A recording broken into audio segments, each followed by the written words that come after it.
Happy midweek po. Tayo po ay mag-pray bago umawit. Dear Lord, amin pong hinihiling ang inyo pong presensya. Habang kami umaawit, dinadalangin namin na sana'y mapuri po namin kayo sa aming mga awit. Sa pangalan po ni Jesus, Amen. Una po nating aawitin, For You I Am Praying.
For opening song, let's sing Worthy, Worthy is the Lamb.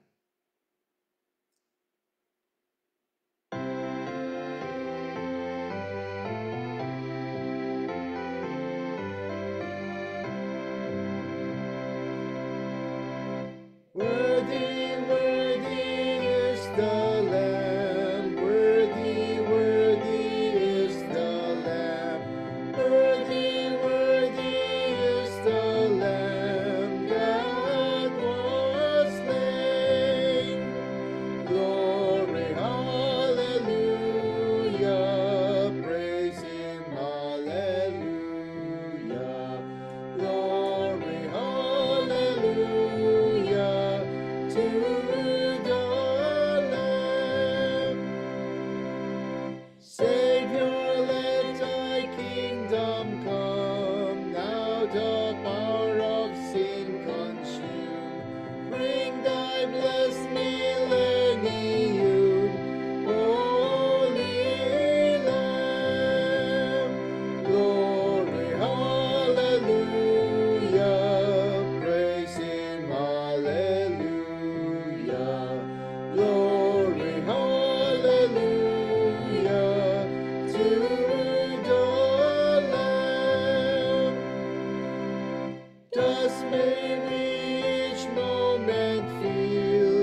Wala po yata si Sister Cora. Tayo po ay manalangin.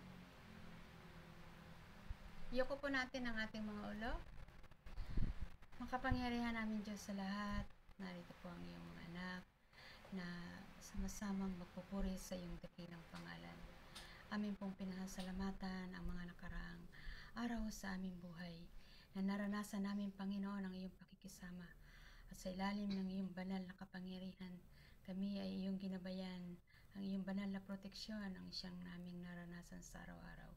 At ang banal na Espiritu na lang siyang laging nangungusap sa aming mga puso't isipan. At ang banal na anghel ang umaakay sa tuwi-tuwi sa amin upang di kami mapahamak. Salamat, Ama, sa mga pagpapalang aming tinanggap na patuloy na dumadaloy ang iyong masaganang pagpapala, lalo't higit ang patuloy na pagkalinga. Narito, Panginoon, ang mga may bahagi sa gabing ito, upang bigyan ng kaalaman at bigyan ng karunungan na ang mensahe na ihahatid ng aming tagapagsalita na Sister Marlene. Ito naway umukit sa aming mga puso't isipan. Ang salitang ito ay taglayin namin sa aming pamumuhay Kristiyano, maging pagkain naming espiritual na magbibigay ng kalakasan, sanggalang sa anumang uri ng problema, anumang pagsubok sa buhay. Panginoon, amin pong inilalapit ang aming mga kapatid sa mga oras na ito, asan man sila, Panginoon, ay inyo po silang pagpalain. Kung di man namin sila nakasama sa mga oras na ito, sa aming pagbibigay luwalhati sa iyo, Ama, pagpalain mo po sila. Palalahanan sa mga oras na ito na ang mga banal na pagpupulong, Panginoon, naway huwag namin itong kaligtaan, kundi sama-sama kami na magpupuri at magbigay kasiglahan sapagkat ito, Panginoon, ang magpapatibay sa aming pananampalataya. Narito, Panginoon, ang iyong mga lingkod na gagamitin sa gabing ito. Naway maghari ang kapayapaan sa bawat isa sa amin at sa anumang sa kaparaanan ng aming pagsambang ito sa pamamagitan lamang ng aming Facebook o sa Messenger, Panginoon. Naway ito ay magkaroon ng pagpapala sa bawat isa sa amin. Patawarin niyo po kami sa aming mga nagawang pagkakasala, maging lihim o hayag, upang patuloy na dumaloy ang pagpapala sa bawat isa sa amin at hindi maging hadlang sa paglilingkod namin sa iyo sa matamis. Ito po'y aming inihiling sa matamis sa pangalan ng anak na si Jesus. Amen.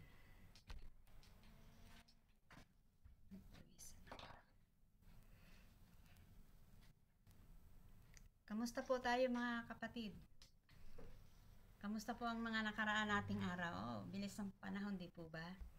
Parang nasa kalagitnaan na tayo ng Sanlinggo. Kamusta ang ating kalagayan? Kamusta ang ating pamumuhay Kristiyano? Tayo po ba ay nakapag-share ng love sa ating mga kaibigan, sa mga nangangailangan? Sa kabila ng lahat ng mga nangyayari sa ating kapaligiran, narito tayo. Pinagpapala pa rin tayo ng Panginoon na kung pakikinggan natin ang mga balita, ang mga pangyayari, talagang nakakapanghilakbot. Kumbaga, nakikita na natin na ang malapit na ang kalapitan ng pagdating ng Panginoon. Naway ito ay hindi maging hadlang sa bawat isa, kundi tayo ay magpatuloy na maglingkod sa ating Panginoon. Tayo po sa gabing ito ay pinagpala ng Panginoon sapagkat tayo ay nagkaroon ng pagkakataon na naman na tayo ay makapakinig ng mga pabalita na makalangit na ito ipagkakalob sa atin ni Sister Marlene Gonzaga habang siya ay naririto pa sa atin at hindi naman siya lalabas ng Pilipinas. Pero makakasama pa natin siya. At sabi nga niya, hanggat nagagamit siya, magpapagamit siya sa Panginoon. O sana ganito yung ating maging goal sa ating buhay, na ito yung magpapataas ng ating pananampalataya. Sa gabi pong ito, ang ating pong paglilingkod, ang ating pagsamba ay ipinagkaloob sa atin ang mga pag-aawitan nila Doc at ni Sister Marian. At ang mangunguna po sa ating pagsamba sa gabing ito ay ang grupo ng Diamond. At ang opening prayer po, wala si Sister Cora, kaya po ginampanan po ng inyong lingkod. At ang welcome remarks din po ay inyong lingkod. At ang magbibigay ng tanging awitin ay si Sister Laverne. At yun na nga po, ang mensahero natin sa gabing ito ay walang iba kundi si Sister Marlene Gonzaga. At ang season of prayer ay pagkakaloob sa atin ni Brother John Maalihan. At ang closing prayer ay ang ating pong speaker. Naway pagpalain tayong sama-sama ng Panginoon sa gabing ito at ang mensahe ng makalangit ay maunawaan natin. Magandang gabi po sa ating lahat.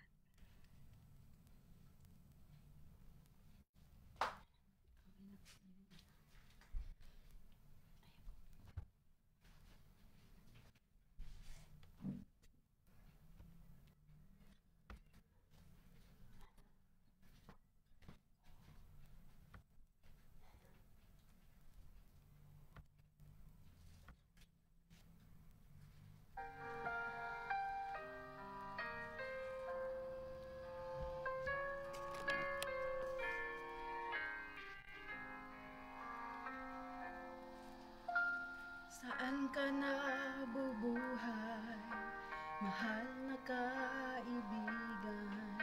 Sa Diyos ba o sa pansarili lamang? Saan ka patutungo, langit ba o impyerno? Isipin mo ito, kaibigan ko. Ngayon ang araw ng kaligtasan mo, kaibigan ko. Kang bukas ay di na darating. Buhay mo'y madaling lilipas at magwawakas. Kaligtasan ay nasa Diyos lamang.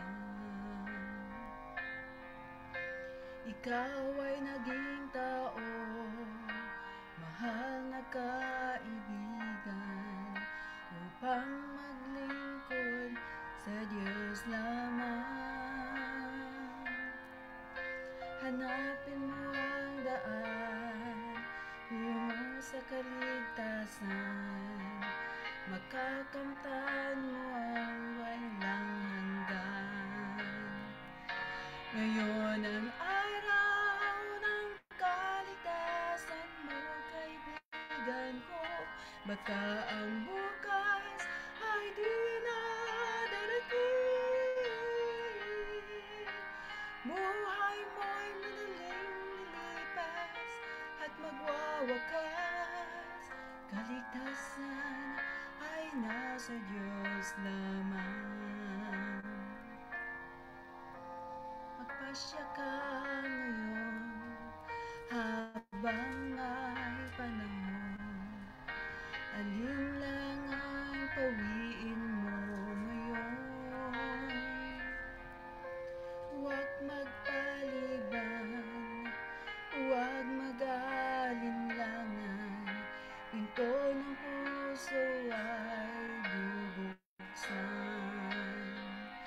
Ngayon ang araw ng kaligtasan mo, kaibigan ko.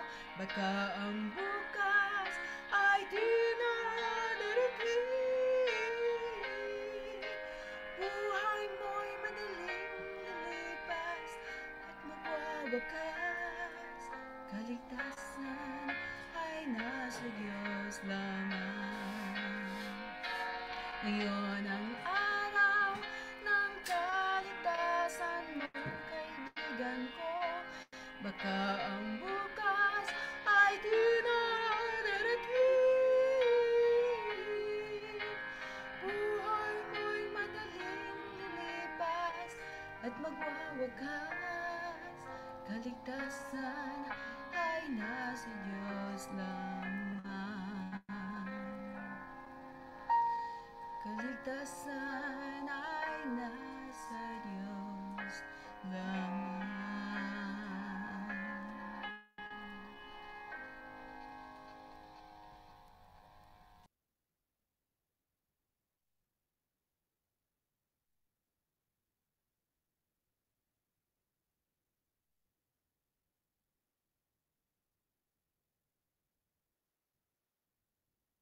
Hello mga kapatid, naririnig niyo po ako? Naririnig niyo po ba ako? Is loud and clear. Okay.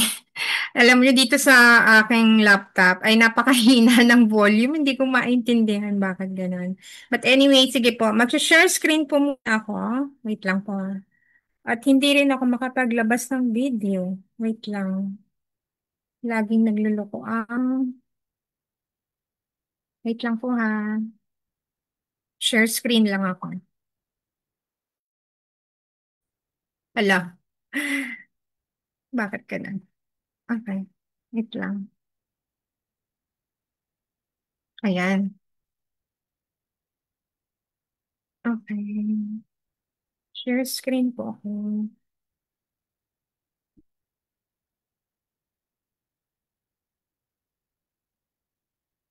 Ang bagal. Wait po, ang bagal. Okay.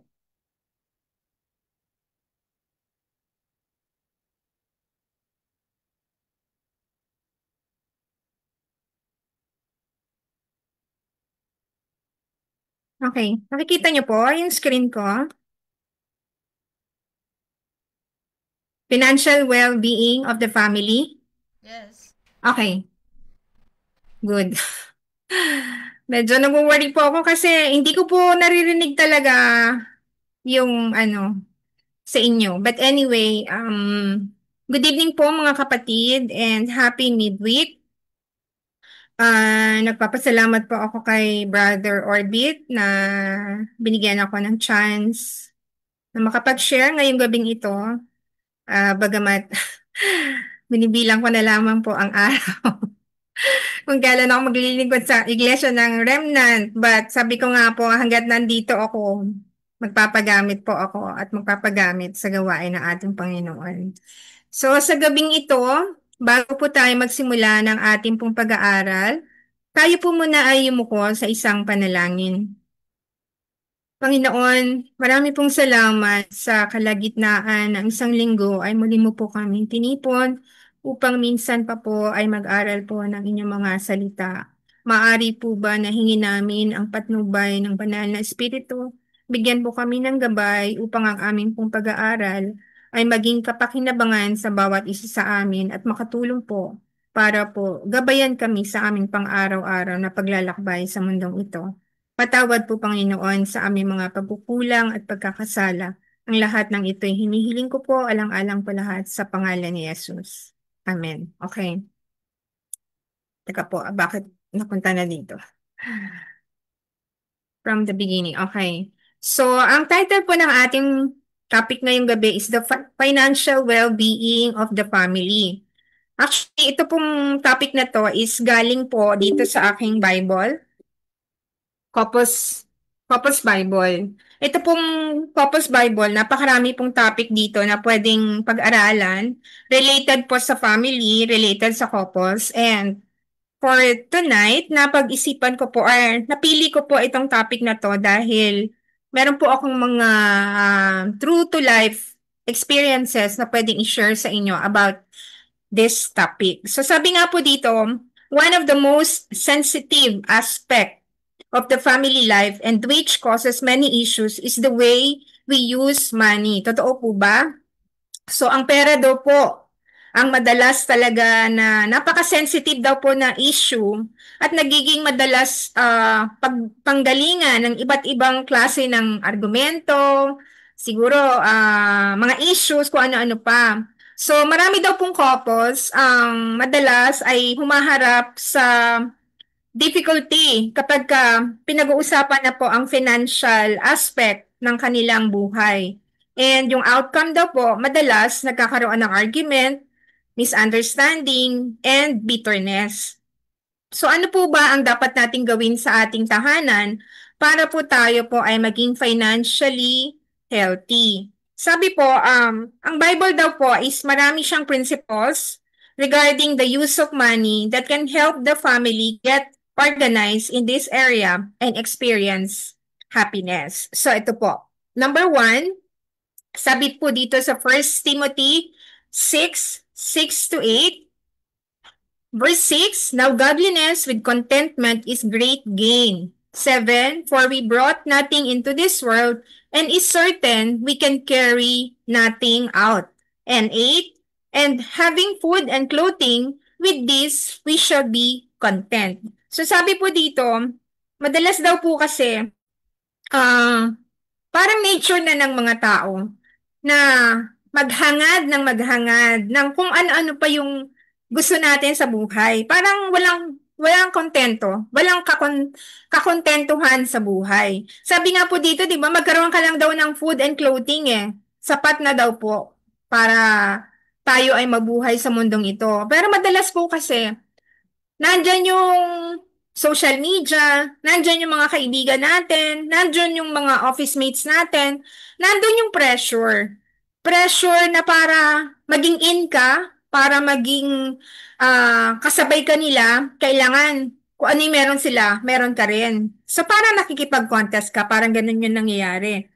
So, we must learn daw po to be content with what we have. Kailangan daw po, bibili lang to tayo ng mga bagay na necessary lang para sa atin. And pag-isipan po natin kung yung bang bibili natin is talagang kailangan natin. So madalas po, dito nagkakaroon ng pagtatalo kung yun po ba ay need or want. Madalas po, inuuna natin want. Yung need, nahuhuli. Or siguro, meron mang need, pero nangingibabaw pa rin yung want. So dito po, kinakailangan magkaroon tayo ng wise judgment na kinakailangan pag tayo po ay bibili, kailangan daw po yung need lang natin at hindi yung want natin. Pwedeng yung want siguro kung paminsan-minsan lang. Pero kung tayo po ay mas nagiging addicted or mas nasusunod natin yung want natin, meron na po tayong problema sa bagay na yan.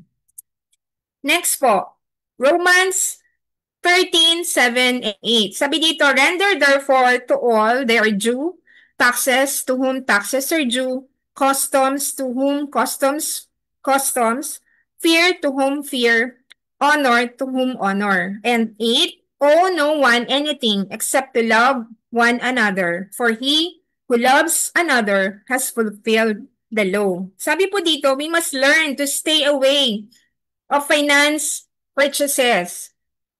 Hanggat maaari daw po, iwasan natin yung pagbili daw po ng mga naka-financing. Dito po papasok yung pagbili natin halimbawa ng kotse, pagbili natin ng bahay, pagbili natin ng mga kung ano-ano mga gadget na ini-installment natin. So, hanggat maaari daw po, iwasan natin yung mga pagbili ng mga ganitong bagay.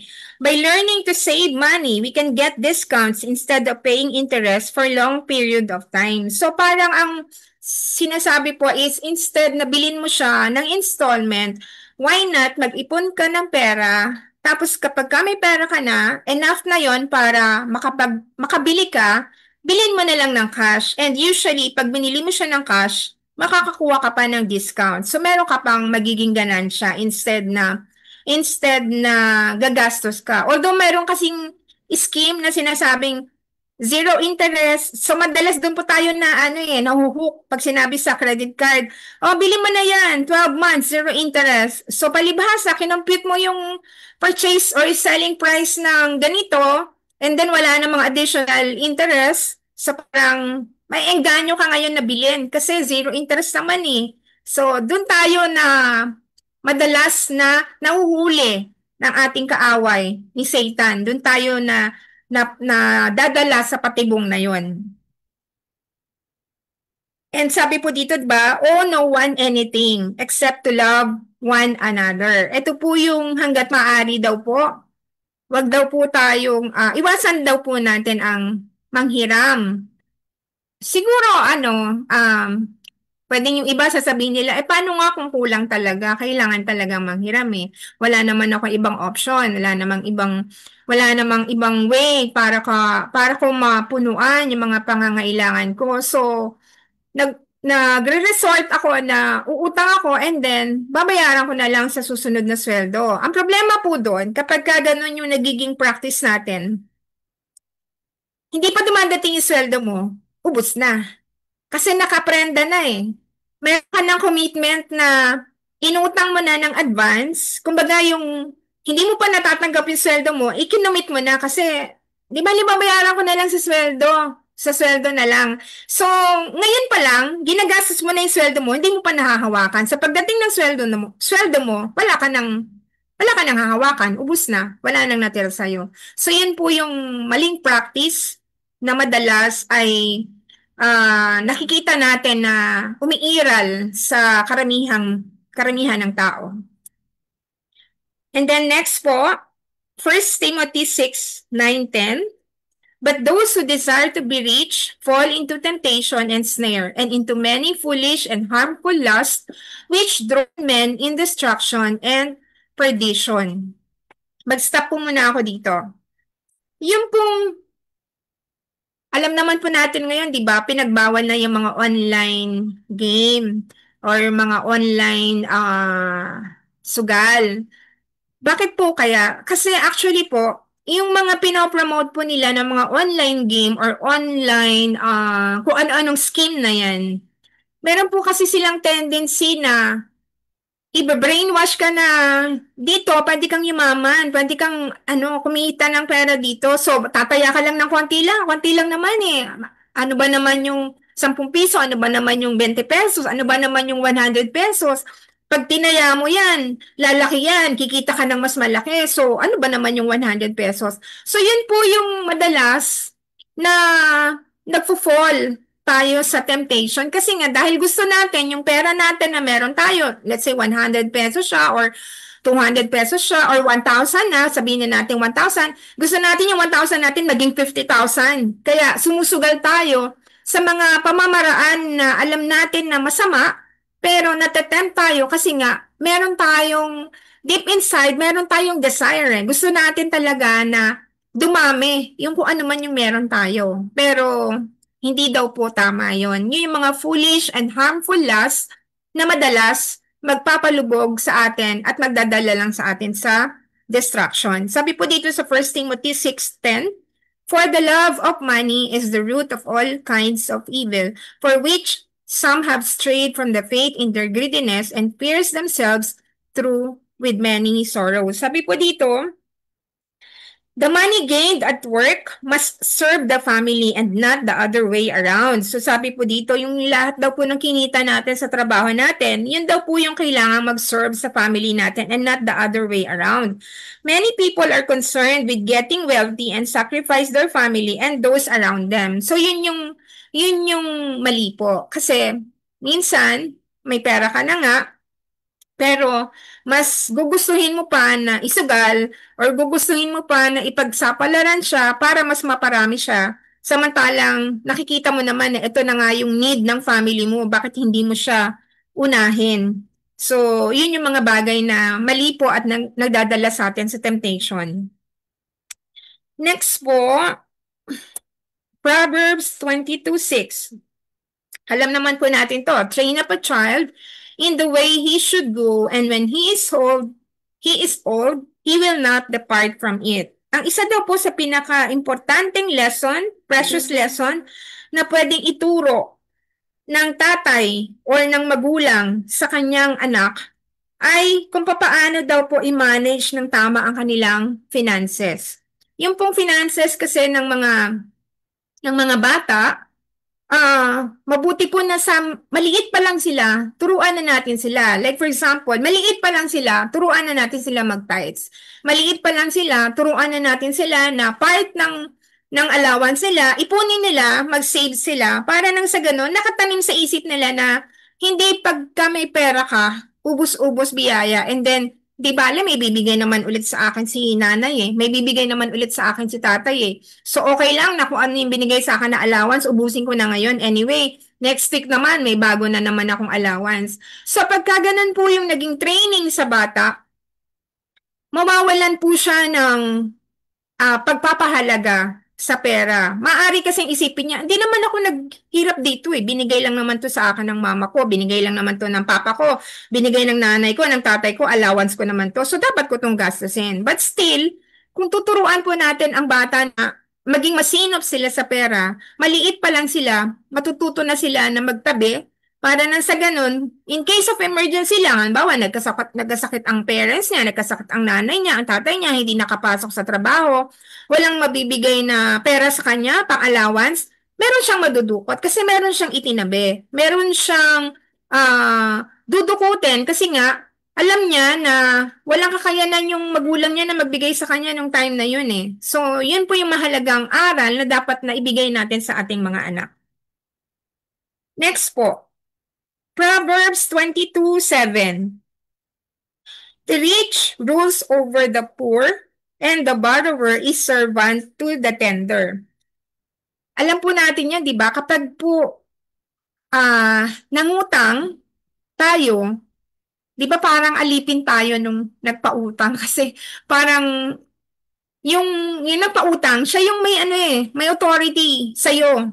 Kaya kanyang diktahan, kaya kanyang utusan. Kasi meron kang utang na loob sa kanya meron kang hiniram sa kanya. So parang nagiging ano ka, nagiging servant ka nung nagpahiram sa'yo ng pera. Sabi po dito, be careful with loans, credit cards, and special checks. You must learn to consider the opportunities. Ito po gusto ko mag-share ng ano ko, true to life experience ko po.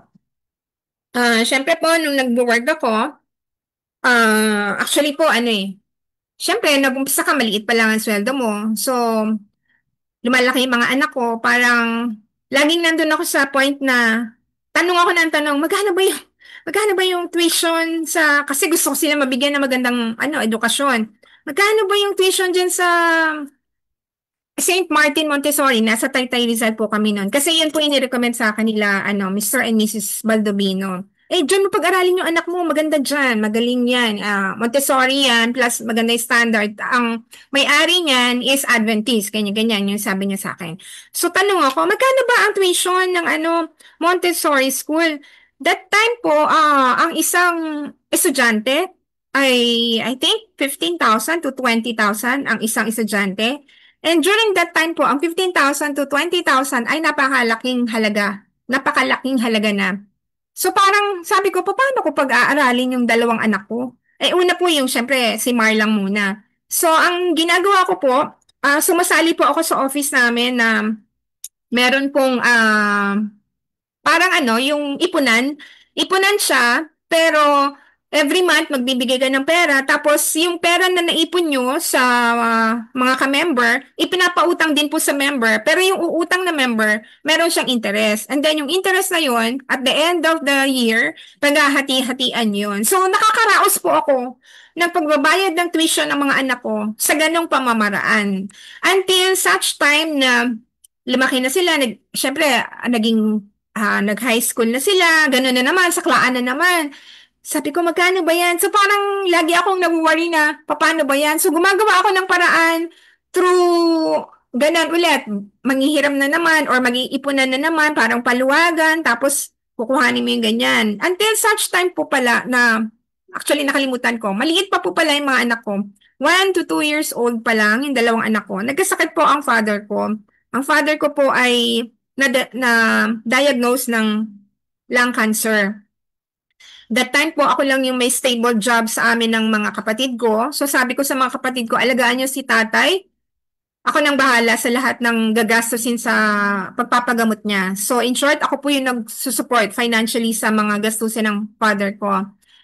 And then, dahil sa siguro pangangailangan ko, na-tempt ako na mag-apply ng credit card. Kasi nga, syempre, mag-isa lang ako So parang naghihirap na family mo, tapos at the same time, yung parents ko, sinusuportahan ko. So, sabi ko, mag-apply nga ako ng credit card. Sabi ko ganyan. Kasi anyway, yung credit card naman, magagamit ko pambili ng mga kung ano-anong pangangailangan ng mga magulang ko. So, nag-apply po ako, na-approve ako. Excited na ako. Ganun pala yung kapag nagkaroon ka ng credit card, mai-excite ka kasi gusto mo i-swipe na i-swipe, swipe na i-swipe. So, na-tempt na po ako. Ito na, nag-start na akong bumili ng grocery. Parang every week nag-grocery kami. Hindi ko naisip na yung ginugrocery kong yun, babayaran ko rin. Kasi that time po, parang sobrang overwhelmed ako na, hindi, may credit card ako, malaki yung credit limit ko, ganyan. So, sige, ano bang kailangan nyo? So, yung nanay ko, yung tatay ko, yung mga pangangailangan nila, lagi kong binibili through credit card. And then, nakita ko po, unti-unti, lumalaki na ng lumalaki yung bill ko sa credit card. Eh, ang binabayaran ko lang po, minimum. So, yun yung nangyari sa akin na lumaki yung credit card balance ko.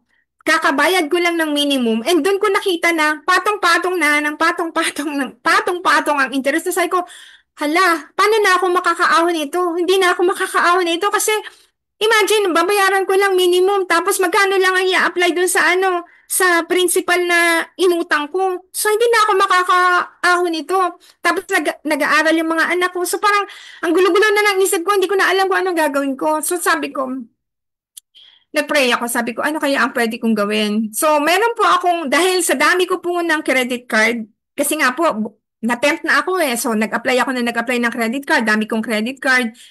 Ang ginawa ko po, meron ako isang credit card, Citibank, na malaki yung aking credit limit. And nag-offer po sila ng loan. Sabi sa akin, ma'am, meron kaming loan na ginagrant, ganito, payable in 2 years.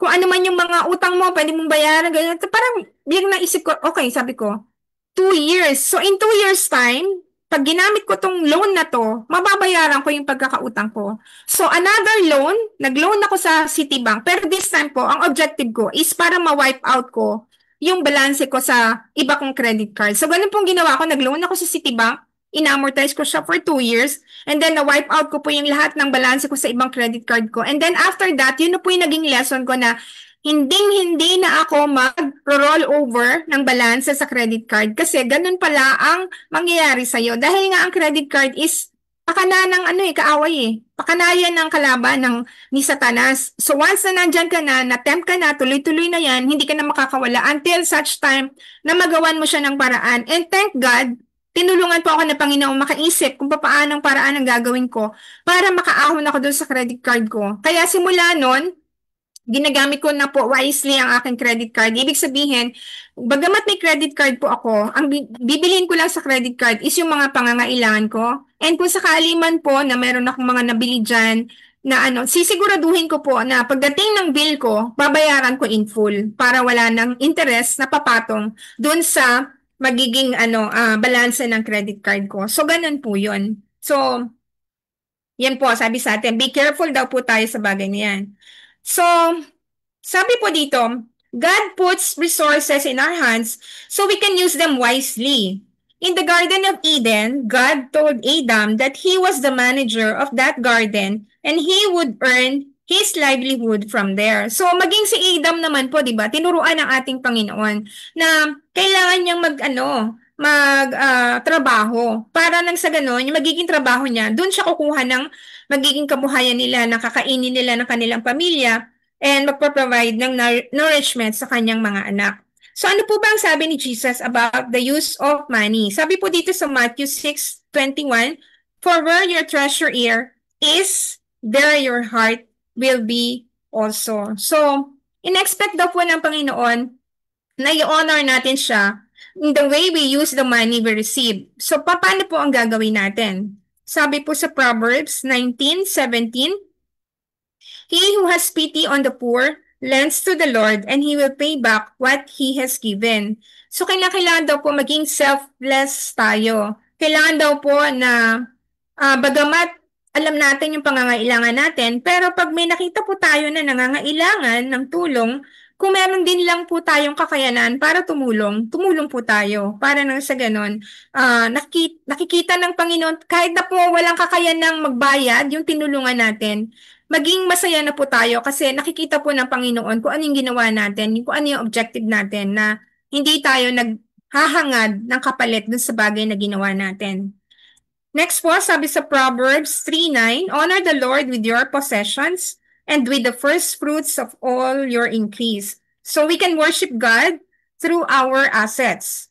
When Zacchaeus accepted Christ, he instinctively wanted to rectify the mistakes he had made in the past, repaying fourfold what he had unjustly taken from others. So, di ba si Zacchaeus po, nung nakilala niya ang Panginoon, nalaman niyang mali yung kanyang mga ginawa, binalik niya po ng 4 times, fourfolds, yung lahat ng mga kinolekta niya na taxes doon sa mga tao na hindi naman dapat niya kinolekta. So, kinakailangan po, tayo daw po, matutunan natin kung paano natin ah, bibigyan ng magandang pamamaraan yung paggamit ng ating mga resources.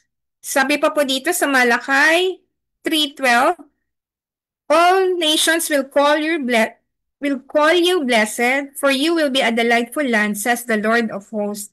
Another way of worshiping God is through tithes and offering. Alam naman po natin yan na ang tithes and offering is ating pong obligasyon sa ating Panginoon. Obligasyon dahil unang-una, hindi po siya sa atin. Tayo po ay pinagkatiwalaan lang ng ating Panginoon. And based on my personal testimony po ulit, nung pong ako ay nagtatrabaho na, aside from unang tanong ko na, may pasok po ba ng Sabado? Pag sinabi sa akin na may pasok ng Sabado, ay pasensya na po, hindi na lang po ako tutuloy sa trabaho na ina-applyan ko, maghahanap na lang po ako ng iba. Pag tinanong, bakit hindi ka po pwede? Kasi po, Seventh-day Adventist po ako, hindi po ako nakakapasok ng trabaho. So aside from yung pag-honor ko po ng Saturday, na hindi ko po talaga pinasukan ang anumang opisina na mayroong pasok pag araw ng Sabado, natutunan ko rin po na ibalik talaga ang aking ikapo at ang aking handog. So ito po ay bagay na nakita ko kung paano ako pinagpapala ng Panginoon. Dumadating po sa point na minsan nawawalan ako ng trabaho. Minsan dumadating ako sa pag-aalala na papaano masasapatan yung mga pangangailangan. Pero may mga statement po ang pamilya ko na nakakagising sa akin, like one time sinabi ng asawa ko, di ba Christian ka? Nasaan ang faith mo? And another one, yung anak kong si May, sabi niya, Mommy, kahit kailan hindi ka pinabayaan ni Lord. Kung nawalan ka ng trabaho ngayon, meron siyang ibibigay na mas maganda, which is very, very true. Na-experience ko po yan dahil kung ano man yung nawawala sa akin, pinagkakaloob ng Panginoon ng mas higit kesa dun sa nawala sa akin. And nagpapasalamat po ako sa Panginoon dahil throughout the years na talagang sinuportahan ko yung aking pamilya, hindi niya po kami pinabayaan. And kung titingnan ko nga po yung buhay namin, retired na po ako since 2022. Nagkaroon ako ng part-time work June to September 2023.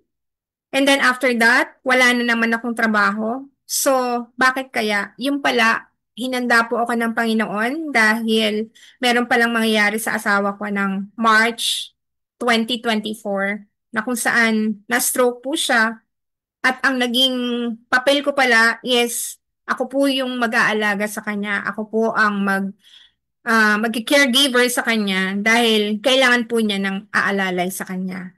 And with that, since August 2022, hindi po kami pinagkulang ng Panginoon. Napakabuti po ng Panginoon.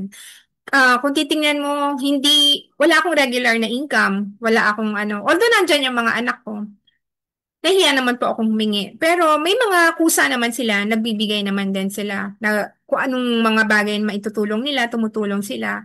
Pero may mga dumadating po sa akin ng mga trabaho na minsan hindi ko naman hinahanap, pero biglang dumadating. Kahit part-time, may konti-konting pumapasok na nakakatulong para pangsapat sa mga pangangailangan namin. Actually, ang pangangailangan na lang naman po namin, I'm glad dahil bago pa po ako nag-retire, nabayaran ko po lahat ng utang ko. Nabayaran ko po ang condo, nabayaran ko po ang lupa namin. Wala po akong naiwanang anumang babayarin. Kaya nga po nung nag-retire ako, sabi ng boss ko sa akin, Marlene, sure ka na okay ka lang na mag-retire? Sabi ko, wala pong problema. Sabi niya, alam mo, natutuwa ako sa perspective mo sa buhay. Kasi parang, ang saya-saya mo, parang, sabi ko kasi po, wala na akong inaalala. Sabi ko, unang-una, wala po kasi akong utang na dapat bayaran. So kung sakaling man na mawawalan ako ng trabaho, Ang magiging problema ko na lang po yung kakainin namin. Madali lang po yun, yung kakainin namin. Hindi naman po ako, hindi ko na kailangan po ng pera pambayad na kung ano man dahil wala na nga po akong babayaran na utang. Sabi niya, sana lahat ganyan, ano? Sana yung nagre-retire daw, wala nang iniintindi, wala nang babayarin, wala nang ano. Sabi ko, napakabait lang po talaga ng Panginoon sa akin dahil talaga pong pinagpala niya ako at ginabayan niya ako paano kong ma-manage ng tama yung finances ng aming pamilya. So, yun po. And then, ano pa po? Sabi po dito, ay sorry, last na pala yun. So, family decision. Sabi po dito, I want to transform the resources that God put in my hands into blessing for my family. I decide to worship God through the assets and resources He gave me. Sana po, yun yung maging desisyon ng ating family na gamitin natin yung mga resources natin para ito po ay magamit natin ng maayos para sa ating pamilya. And sabi po dito, meron pong additional dito, food for thought. Money has great value because it can do great good. In the hands of God's children, it is food for the hungry, drink for the thirsty, and clothing for the naked. It is a defense for the oppressed and a means of help to the sick. But money is of no more value than sand, only as it is put to use in providing for the necessities of life, in blessing others, and advancing the cause of Christ. So isa pa po sa mahalagang bagay na dapat nating gawin. Na-mention ko na po kanina, di ba, na kung meron po tayong kakayanan para tumulong, tumulong po tayo. And ganun din po, kung meron tayong maisip na ministry, nakakatuwa po ang Pamilya Umbao. Dahil alam ko po, meron po silang ministry every Saturday afternoon. So, pwede po tayong makaisip din ng anumang pamamaraan or anumang ministry na pwede nating gawin kung meron din lang po tayong kakayanan or resources para gawin ang bagay na ito. Sabi po dito, ano pa ba?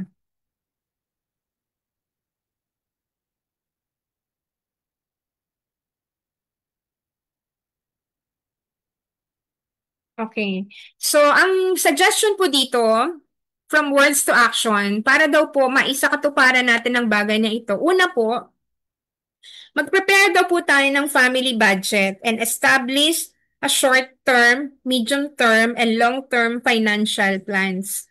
Alam niyo po, accounting graduate ako. Pero hindi ko po natutunan ang investment nung time na ako po ay nag-aaral.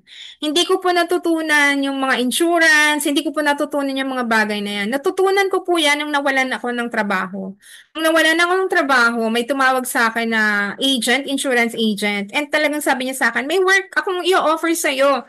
Although ano to, hindi to office work, pero kahit pa paano makakatulong naman sa'yo. Sabi ko, ano po ba yan? Sabi niya, magiging financial advisor ka. Ano yung financial advisor? Yung pala, i-orient ka nila kung paano ka kikita doon sa investment na kukuhanin mo sa insurance.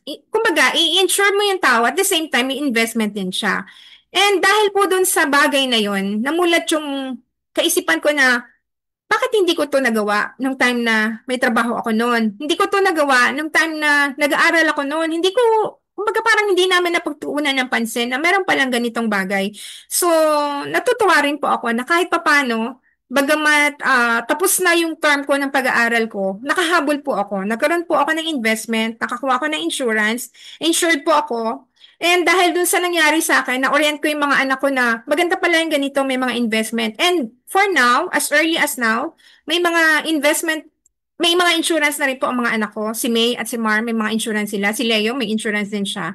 So, yun yung mga bagay na hindi naman sinasabi natin. Of course, sabi natin, di ba, mag-trust tayo sa Panginoon. Alam natin yan. But, iba rin kasi yung meron kang masasandalan. Like for example, natapos na po yung payment ko doon sa investment ko for 10 years. And meron po siyang option kasi na after 10 years, pwede ka na mag-withdraw doon sa funds mo. And that time po na medyo na-short na ako ng pera or na-short na ako ng funds na hindi ko na rin alam kung paano ko sasapatan yung mga pangangailangan ko. Na-inform po ako ng office mate ko na, sabi niya, Miss Marlene, nag-withdraw ako ng ano ko kasi ganito, ganyan. Ako, pwede na bang mag-withdraw? Opo, pwede na. Sabi niya, tumawag ka. So, tumawag ako, nag-check ako. And true enough, sabi ko, pwede na pala. So, nakatulong din po yung investment ko, nakapag-withdraw ako doon. And yun din pong perang nakuha ko doon is nagamit ko rin po para makatulong din po sa pagtustos ng mga pangangailangan namin. So, in short, marami pong pamamaraan kung paano natin maiingatan ang ating finances. Kailangan lang po talaga gamitin natin siya wisely. Hingin po natin ang tulong ng Panginoon. And higit sa lahat po, wag natin siyang kakalimutan. Alam ko po kaya ako binless ng Panginoon dahil ibinalik ko po sa Kanya kung ano yung nararapat para sa Kanya. Binalik ko po ang aking tithes, binalik ko po ang aking offering.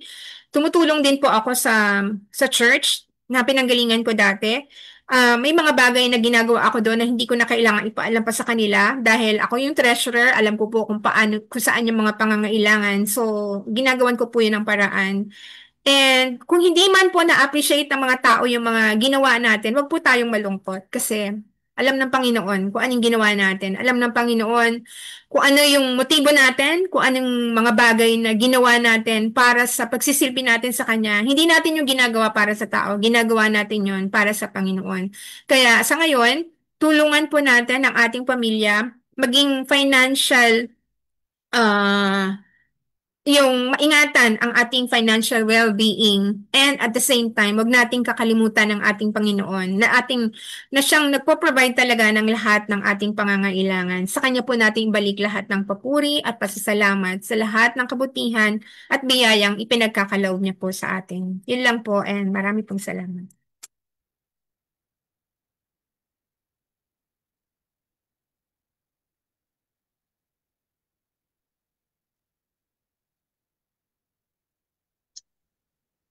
Good evening po. Tayo po'y dadako na sa ating season of prayer. May mga ilan-ilang prayer request. Meron po pa bang mga prayer request? Hindi ko lang po ma-open tong group chat gawa ng mawawala yung aking connection sa. Meron lang tayong ibang mga ilang babanggitin natin sa ating mga prayers. Yung ating pong patuloy na ipanalangin ng iglesia, ang mga gawain nito, yung nalalapit po nating revival sa katapusan ng August hanggang sa September. Yan po. Sama natin sa panalangin si Pastor, ang kanyang family, at gayon din po ang mga family ng ating iglesia. Meron pa po bang magdaragdag? Patuloy nating pag-pray Si Brother ang Jude, gawain po. si Brother Eric, nire-request niya yung prayer para kay Risa na Okay. makauwi. Okay. Payagan makauwi ng kanyang manager, ng kanyang boss. Vacation. Yes. Okay. Ano pa po? Meron pa po bang magpapa-prayer request? Isama natin Brother June, yung anak ni Opo. Brother Lily, si Brother Levi na Brother. operahan na sa mata. Okay. Kasi nagkaroon na siya ng ano ba yun? Cancer. Sige.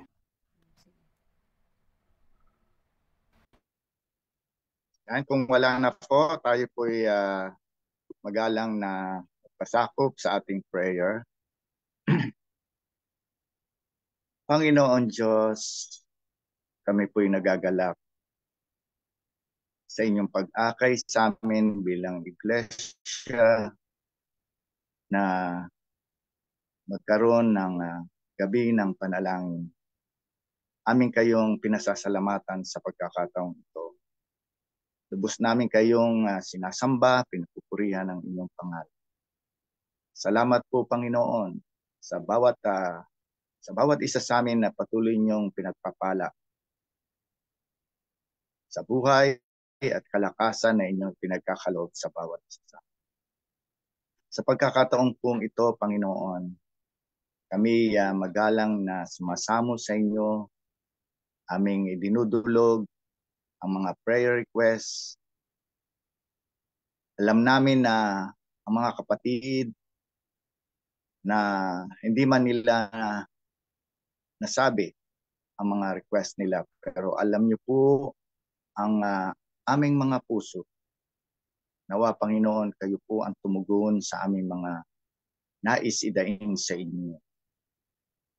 Sa pagkakataong pong ito, Panginoon, aming inilalapit ang mga kapatid na banggit, si Brother Eric, kanyang dinadalangin na nawa sila ay tugunan ng kanilang pangangailangan, vacation, at subaybayan sila at nawa pagpalain sila spiritually. Kaya hindi po ang aming kapatid na nagkaroon ng eye operation. Nawa, Panginoon, patuloy na healing ang aming dinadalangin sa kapatid. Sa kabuuan, Panginoon, aming idinadalangin ng inyong Iglesia, PUC Remnant Church. Amin pong sinasamo, Panginoon, ang mga gawaing ito ay nawa kami inyong baybayan, tangan. Alam namin na itong gawain na ito ay kaya niyong gampanan, pero ninanais niyo kami maging bahagi. Aming pinasasalamatan po, Panginoon Diyos. Kaya din po, Panginoon, aming dinadalangin ang gawain sa 160 na nawa, Panginoon, sa munting yung mga liwanag katotohanan na itinatanim doon. Dalangin po namin, Panginoon, ito po ay madama ng mga kapatiran doon. Matanaw nila ang liwanag at marami pa ang maabot nito. Kaya din po, Panginoon, ang district aming nilalapit sa mga gawain. Ang mga leaders ng district na nawa, Panginoon, patuloy silang subaybayan ang kanilang mga tahanan, pagpalain, Panginoon, spiritual. Pagkakataon ito, Panginoon, aming dinadalangin ang revival series na inyong inihahanda. Nawa, ihanda niyo po ang mga kapatid, mga kaluluwa na inyong aakayin. Ihanda sila spiritually. Ihanda niyo po ang iglesia, ang mga magpa-participate dito na nawa, Panginoon, maiangat, lagi namin maiangat ang inyong pangalan. Sa gabing ito, Panginoon, anuman ang aming hinihiling ay inaasahan namin inyo itong tutugunan. Kami nagpapasalamat sa inyo. Ito po ay aming hinihiling sa pangalan ng aming Panginoong Jesus. Amen. Amen.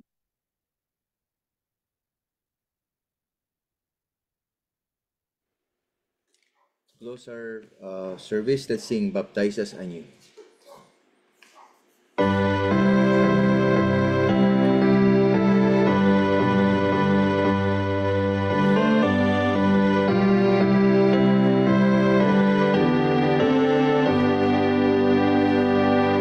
Baptize us anew with power from on high, with love, oh, refresh us, dear Savior, draw nigh. We humbly beseech thee, Lord Jesus, we pray, with love and the Spirit, baptize us today.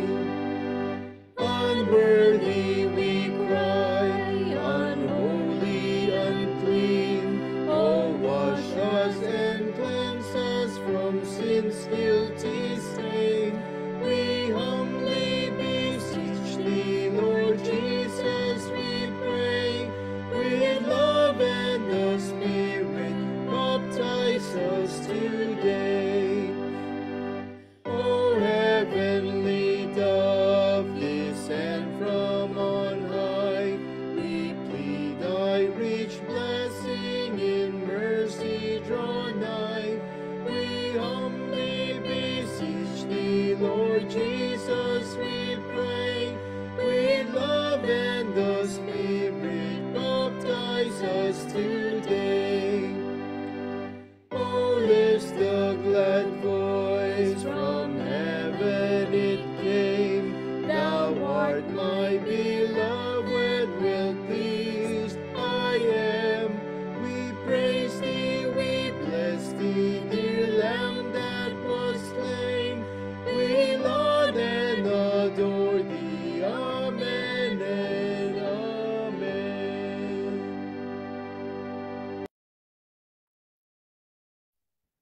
Tayo po yung ko sa isang panalangin.